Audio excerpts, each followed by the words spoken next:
ನಮಸ್ಕಾರ ವೀಕ್ಷಕರೇ, ಎಲ್ಲರಿಗೂ ನಮ್ಮ ಚಾನಲ್ಗೆ ಸ್ವಾಗತ.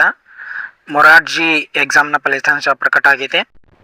ಈ ವಿಡಿಯೋದಲ್ಲಿ ರಿಸಲ್ಟ್ ಹೇಗೆ ಚೆಕ್ ಮಾಡೋದು, ಅಂಕ ಎಷ್ಟು ಬಂದಿದೆ ಹಾಗೂ ರಿಸಲ್ಟ್ ತಪ್ಪಾಗಿದೆ ಆಕ್ಷೇಪಣೆ ಸಲ್ಲಿಸೋದು ಹೇಗೆ ಅನ್ನೋದನ್ನು ತಿಳ್ಕೊಳ್ಳೋಣ. PC ಅಥವಾ ಮೊಬೈಲ್ನಲ್ಲಿ ಯಾವುದಾದ್ರೂ ಬ್ರೌಸರ್ ಓಪನ್ ಮಾಡಿ ಸರ್ಚ್ ಬಾರಲ್ಲಿ KA ಹೋಮ್ ಅಂತ ಟೈಪ್ ಮಾಡಿ. ಅಂತಂದರೆ KA ಹೋಮ್ ಅನ್ನೋ ಆಪ್ಷನ್ ಸಿಗುತ್ತಾ, ಅದರ ಮೇಲೆ ಕ್ಲಿಕ್ ಮಾಡಿ.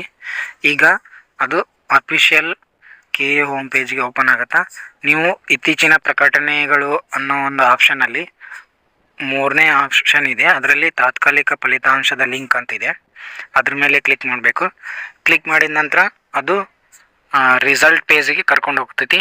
ಆ ರಿಸಲ್ಟ್ ಪೇಜಲ್ಲಿ ನೀವೇನು ಮಾಡ್ಬೋದು ಅಂತಂದರೆ ಎಂಟರ್ ದಿ ಸ್ಯಾಟ್ಸ್ ID ಅಂತಿದೆ, ಸ್ಟೂಡೆಂಟ್ನ ಸ್ಯಾಟ್ಸ್ IDನ ಇಲ್ಲಿ ಎಂಟ್ರಿ ಮಾಡಬೇಕು.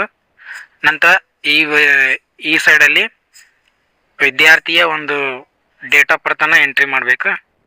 ಕೆಳಗಡೆ ಕಾಣಿಸ್ತಿರೋ ಸಬ್ಮಿಟ್ ಬಟನ್ ಮೇಲೆ ಕ್ಲಿಕ್ ಮಾಡಿದ್ರಿ ಅಂತ ಅಂದರೆ ಅದು ಮತ್ತೆ ನಿಮಗೆ ರಿಸಲ್ಟ್ ಶೋ ಆಗುತ್ತೆ. ಈಗ ನೋಡ್ಬೋದು ವಿದ್ಯಾರ್ಥಿಯ ನೇಮು, ಆ ಸಬ್ಜೆಕ್ಟ್ ನೇಮು, ಕ್ವಶನ್ ವರ್ಷನ್ ಯಾವುದು, ಕರೆಕ್ಟ್ ಆನ್ಸರ್ ಮತ್ತು ಟೋಟಲ್ ಕ್ವಶನ್ಸು ಮತ್ತು ವಿದ್ಯಾರ್ಥಿ ತೊಗೊಂಡಿರ್ತಕ್ಕಂಥ ಮಾರ್ಕ್ಸು. ಅದೇ ಥರ ಮುಂದೆ ಶೋ ಡೀಟೇಲ್ಸ್ ಅಂತ ಇದೆ, ಅದ್ರ ಮೇಲೆ ಕ್ಲಿಕ್ ಮಾಡಿದ್ರಿ ಅಂತಂದರೆ ನೆಕ್ಸ್ಟ್ ಏನಾಗುತ್ತೆ, ಪ್ರತಿಯೊಂದು ಪ್ರಶ್ನೆಗೂ ಯಾವುದು ಸರಿಯಾಗಿದೆ ಯಾವುದು ಸರಿ ಇಲ್ಲ ಅನ್ನೋದು ಎಲ್ಲ ಒಂದು ಮಾಹಿತಿ ನಿಮಗೆ ಸಿಗುತ್ತೆ. ಈ ಬಂದಿರತಕ್ಕಂಥ ಒಂದು ರಿಸಲ್ಟಲ್ಲಿ ಏನಾದರೂ ತಪ್ಪಿದ್ರೆ ಅಥವಾ ನಿಮ್ಗೆ ಇನ್ನೂ ಕರೆಕ್ಷನ್ ಮಾಡಬೇಕು ಅದನ್ನು ಅಂತ ನಿಮ್ಗೆ ಅನಿಸಿದ್ರೆ ನೀವು ಆಕ್ಷೇಪಣೆ ಸಲ್ಲಿಸ್ಬೋದು. ಆಕ್ಷೇಪಣೆನ ಹೇಗೆ ಸಲ್ಲಿಸ್ಬೋದು ಅಂತ ನೋಡೋಣ ನಾವೀಗ. ಮತ್ತೆ ನೀವು KA ಹೋಮ್ ಪೇಜಿಗೆ ಬರಬೇಕು. ಅಲ್ಲಿ ನೀವು ನೋಡ್ತಾ ಇರ್ಬೋದು ಇತ್ತೀಚಿನ ಪ್ರಕಟಣೆಗಳಲ್ಲೇ ಮೊದಲೇ ಲಿಂಕ್ ಇದು ಸ್ಪ್ರೆಡ್ಶೀಟ್ ಓಪನ್ ಆಗುತ್ತಾ.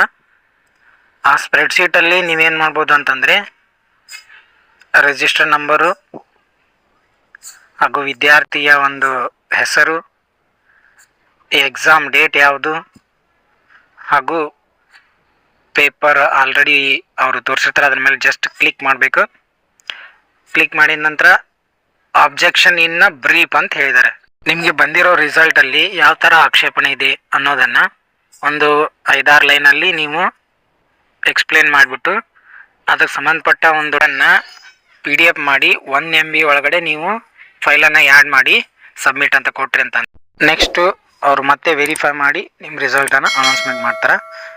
ಮಾಹಿತಿ ಯೂಸ್ಫುಲ್ ಅನಿಸಿದರೆ ಶೇರ್ ಮಾಡಿ, ಸಬ್ಸ್ಕ್ರೈಬ್ ಮಾಡಿರಿ. ನಮಸ್ಕಾರ.